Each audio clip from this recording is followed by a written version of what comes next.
This music is from the Renaissance.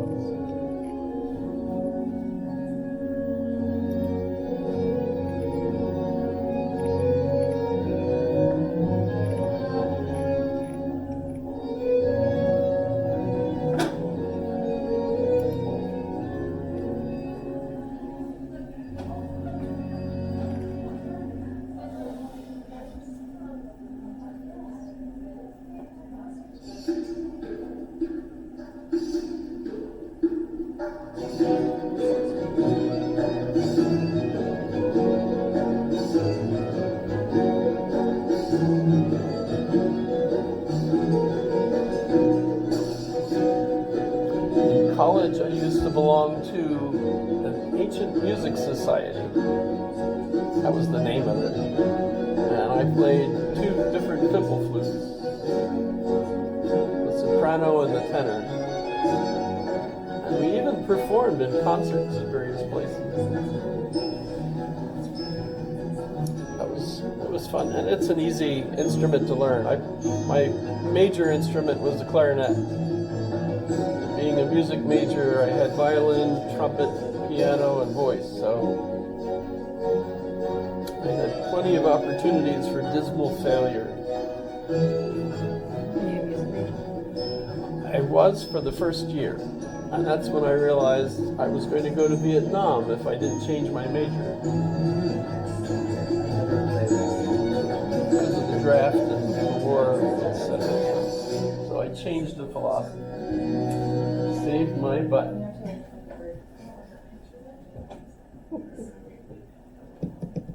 Plus I got married, and that helped me at the very last year, because I almost ended up being drafted as I was graduating. But since I was also married,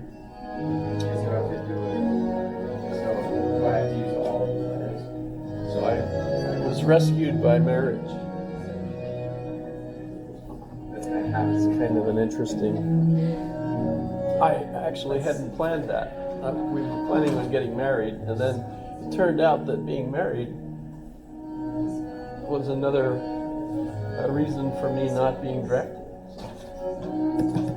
So I went on to graduate school, which didn't even occur to me that I could have still been drafted. Pardon? Were you drafted? No, I waited till the war was over, and then I enlisted. I go on my own terms. Well, yeah, it was. By then the war in Vietnam was over, and that was my main concern. I didn't want to end up in that. And plus, I enlisted for Russian, so I spent my first year in Russian language training in Monterey, California, which is not too shabby. Couldn't afford to go there today. Monterey is so expensive, but at the time we could afford it. So that worked out really well. We got to live a year in California, and every weekend we did something interesting. Usually played golf on the one Saturday, but on the other one we would tour like museums in San Francisco, or we went to Hearst Castle one weekend, went to Disneyland, and then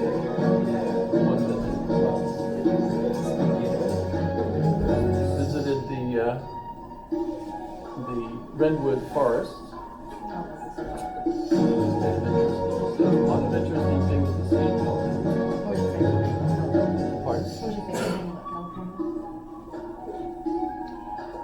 It felt like we were in a foreign country. Coming from the East Coast, the weather in California was so completely different. In fact, when we lived in Europe, it felt more like the East Coast than California. California was really the foreign country, because of the weather.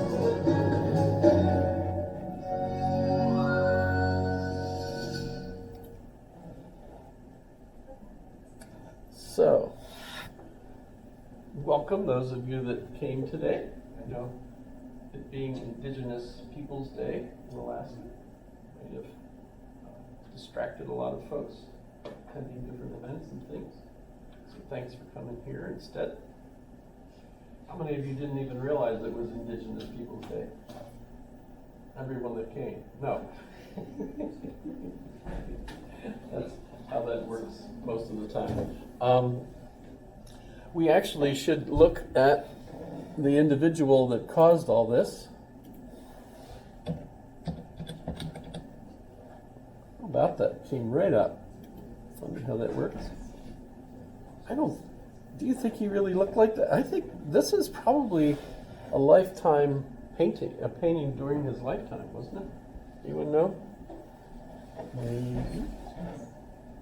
However, I suppose the interesting thing for us was that he was wrong.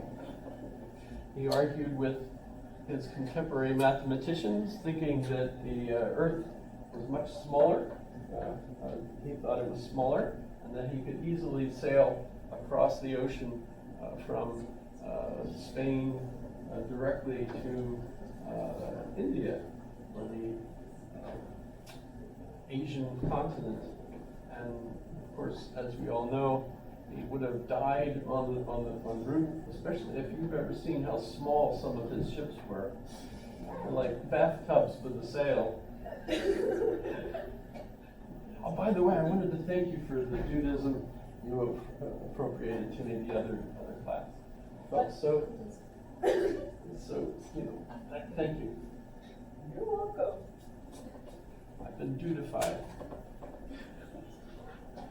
Or whatever you call that.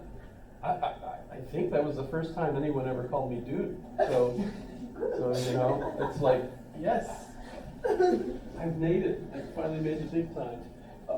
In any case, I don't know if we would call him a dude or not. But what was October 12th especially famous for? Anyone remember? It was when he finally hit an island. So it was supposedly the European discovery of America, even though he was still lost. You know how that goes. And his birthday, by the way, is also October 31st, if you're interested in that. And there are lots of statues of him all over the place. We have a statue of an explorer here in town. Anybody know? Chuck? Captain Cook, yes. It's a copy of the original copy of that statue is in England at the town where he grew up and learned how to sail. And it's looking out to sea, the same way our statue is looking out. A lot of people feel insulted, he's not even looking at Anchorage. Well, no, the whole point was he's looking out, to sail, because that was his thing, sailing all over the place. There's also a statue of that same statue in Australia. And there was one in Hawaii off the coast of it was on the coast of Kona. Now it's off the coast. So if you've ever visited Kona, the coffee area of the Big Island, no? It's a beautiful area, by the way. Lots of coffee beans and all sorts of beans. They just throw them out on the ground and let them dry in the sun, which is kind of neat. But in any case, there used to be a statue of him there. It's now underwater. So you have to just sail out a little ways and say, there it is down there. Kind of like Pearl Harbor. If you've ever been to Pearl Harbor, the Pearl Harbor Memorial, the Arizona, sunk. It had a few holes in it, as you recall. And so if you go out to visit the Arizona Memorial, there's like a bridge sitting there that you actually take the tug out to, and you get off and visit and pay your respects to the memorial, which is below. the water level. So anyway, Columbus sailed the ocean blue, 1492. Last class we looked at the Frau Mora map, and I pointed out just how limited in scope their view of the planet was.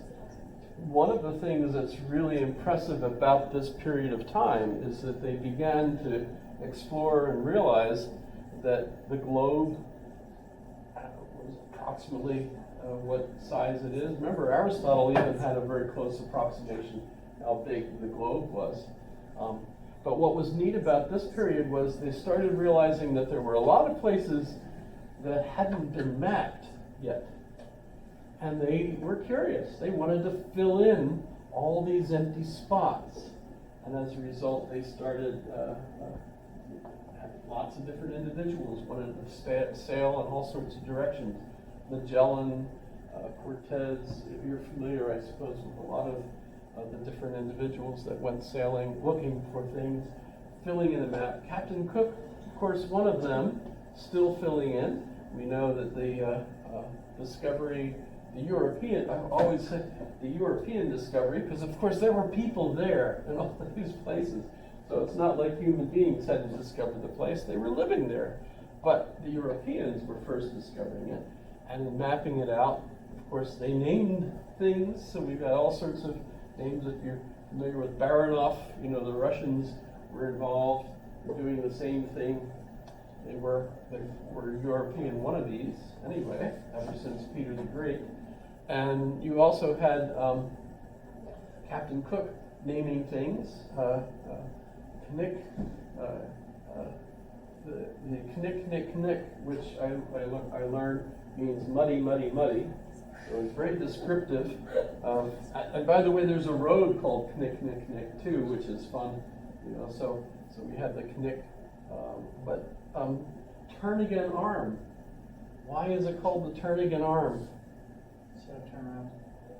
Well, yeah, the one lieutenant, I think it was a lieutenant, took a small boat and took the boat down to see, because what they were looking for was a route across the top of the continent, a shortcut on the north to go to the Atlantic.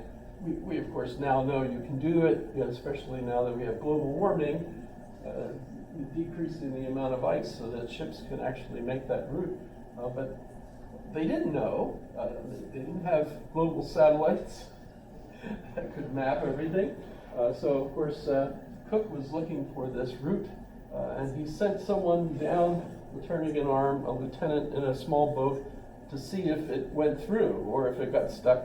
Of course it got stuck, but he didn't go all the way. He didn't go very far. And so when he came back and reported, no, you can't get through there, Cook said, turn around and check again.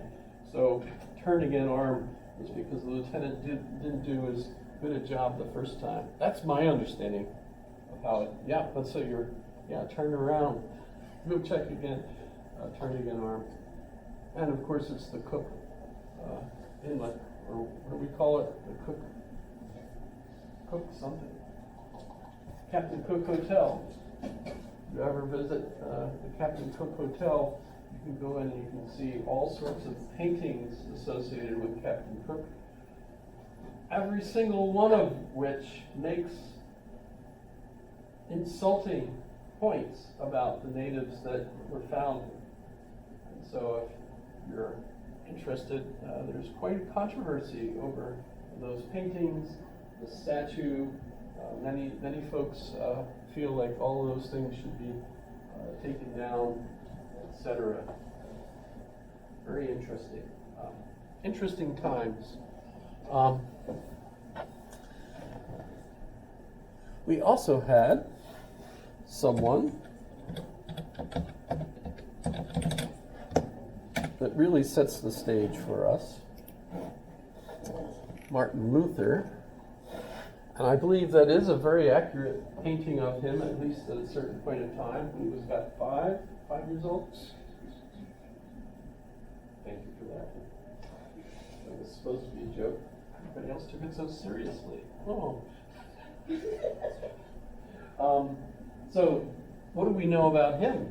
He was an Augustinian monk, very brilliant, got his PhD or equivalent, I guess, and was teaching, and was very concerned about his parishioners who were very impoverished. He lived in the Saxon area of Germany, not Saxon Weimar, but Saxon, which is the Duke of Saxony was a protector for him in